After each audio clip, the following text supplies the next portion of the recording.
Bundan 2 yıl önce bir 15 Temmuz gecesi hain ve fesat şebekeleri özelde bu necip millete, genelde ise ümmete ihanet edip felaket çemberine sürüklemek istemişlerdi. Yapmış oldukları planın üstünde de bir planlayıcının olduğunu unutmuşlardı. Cenab-ı Allah'ın yardımı, ümmetin duası, kahramanların feraseti, basireti ve iman dolu göğüsleriyle 100 yılın ihaneti, 100 yılın zaferine dönüşmüştü. Bismillahirrahmanirrahim. Ya eyyühellezîne amenüsta'înû bis-sabri ve's-salâh.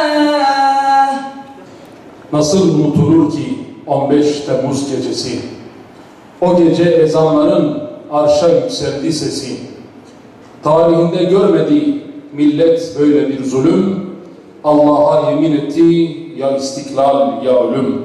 15 Temmuz 2016'da bir darbe girişiminde bulunuldu. Bu darbe girişiminin üzerinden 2 yıl geçti ama hala tehlike tam olarak atlatılmış değil. Bu da gösteriyor ki çok büyük bir organizasyonla, çok büyük bir tehlikeyle karşı karşıya kalmışız. Öyleyse üzerinden 2 yıl geçtikten sonra bunu incelemek, derinlemesine tahlil etmek, sebep ve sonuçlarını ortaya koymak artık bir zorunluluk arz etmektedir. Maalesef Türkiye birçok darbeye maruz kalmıştır. İşte bildiğiniz gibi 60 darbesi, 70 muhtırası, 80 darbesi, muhtıra ve 15 Temmuz. Fakat bu darbeler arasında özellikle 15 Temmuz'un çok farklı bir özelliği var. Genellikle diğer darbeler dine karşı koyarak bir meşruiyet arayışında oldukları halde 15 Temmuz'da gerçekleşen darbe girişimi kendilerini dine nispet eden, dini bir kamuflajın içerisinde saklanan ve emellerini dini argümanların, dini kavramların, dini ilkelerin arkasına saklayan bir hareketin darbesi olarak gerçekleşti. Tarih boyunca dini istismar eden çok sayıda hareket ortaya çıkmıştır. Bu ilk değildir, son da olmayacaktır. Fakat biz bunları iyi tahlil ettiğimiz zaman hiç değilse bundan sonraki nesillerimizi, bundan sonraki gençlerimizi belki bu tür tuzakların içerisine düşmekten alıkoyma imkanımız var. Kendimiz bu tür tuzakların içine düşmekten belki kendimizi koruyabiliriz. Sadece gençler düşmedi bu tuzağa. Koca koca insanlar, iş adamları, profesörler, hocalar, medreseler, çok sayıda, yani toplumun bütün kesimleri bu tuzağın içerisine düştü. Mükellefiyetimizin temelini akıl oluşturur. Aklı olmayanın mükellefiyeti yoktur bildiğiniz gibi. FETÖ terör örgütü bilgi kaynağı olarak neyi kullandı? Test edilemeyen, tecrübe edilemeyen, doğru mu yanlış mı olduğu bilinemeyen şeyleri bilgi kaynağı olarak kullandı. Rüyalar onların en büyük bilgi kaynağıydı. Yalan olduğunu ortaya koyabilecek bir aracımız, bir ölçeğimiz var mı? Hayır. Test edilemeyen, tecrübe edilemeyen bilgi kaynağı değildir. Maalesef tarih içerisinde ortaya çıkan din istismarcılarının en çok kullandıkları argümanlar, en çok kullandıkları bilgi kaynakları rüya ve ilham olmuştur. Bütün neredeyse kendisine bağlılığı, kayıtsız şartsız teslimiyeti rüya üzerinden gerçekleştirmeye çalışıyor.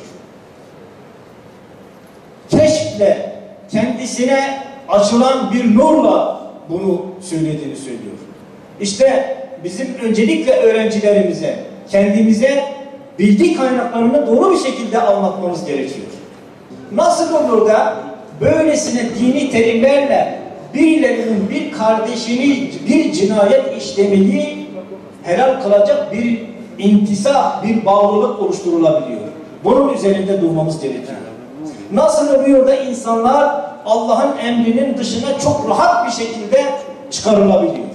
Oysa bizim temel ilkemiz nedir? La ta'ate li ahadin fi ma'siyatillah.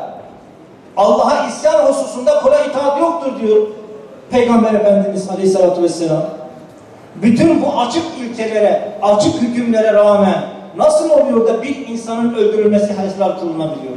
Nasıl oluyor da وَلَا تَجَسَّسُوا casusluk yapmayın, birbirinizin aybını araştırmayın, gizliliklerinizi, mahremiyetinizi araştırmayın denildiği halde nasıl oluyor da insanların en mahrem durumları kayıt altına alınıp şantaj olarak kullanılabiliyor? Bu FETÖ terör örgütünün başının kitaplarına, konuşmalarına, her bir konuşmasında Peygamber Aleyhisselatü Vesselam'ı yakaza halinde uyanırken gördüğünü, konuştuğunu, direktifler aldığını bize anlatıyor. Ashabına bakalım. Hazreti Ebubekir, Hazreti Ömer, Hazreti Ali, Hazreti Osman, diğer sahabeler hangisinin böyle bir iddiası olmuştur Peygamberin vefatından sonra? Bu insanları inandırmak, kandırmak için Peygamberin kutsiyetinden istifade etmiştir. İnsanların Peygamber'e verdiği değeri istismar etmiştir. İşte ben şunu dese, gülen olarak size şunu söylüyorum, şunu yapın dese kimse yapmayacak. Ama Peygamber bana bunu buyurdu, bunu yapmamı size söyledi dediği zaman insanlar kanmışlardır. Önemli olan bu din istismarının kaynaklandığı bataklığı kurutmaktır. Onun yolu da az önce ifade ettiğim gibi doğru bilgi kaynaklarıyla insanlarımızı buluşturmak, Kur'an'la, hadisle, Peygamber Efendimiz'in sünnetiyle insanları buluşturmakla bu mümkün olacaktır. Euzubillahimineşşeytanirracim. Bismillahirrahmanirrahim. Elhamdülillahi Rabbil alemin. Vessalatu vesselamu ala Resulina Muhammed ve ala alihi ve sahbihi ecma'in. Allah'ım izzetimizi, şerefimizi, onurumuzu ve harem-i ismetimizi çiğnetme. Mabetlerimizin göğsüne namahrem eli değdirtme. Ezanlarımızı susturma. Şanlı bayrağımızı indirtme Allah'ım. Dinimizin, milletimizin bekasını sarsacak her türlü dahili ve harici fitne ve fesatlardan milletimizi ve memleketimizi halas eyle Allah'ım.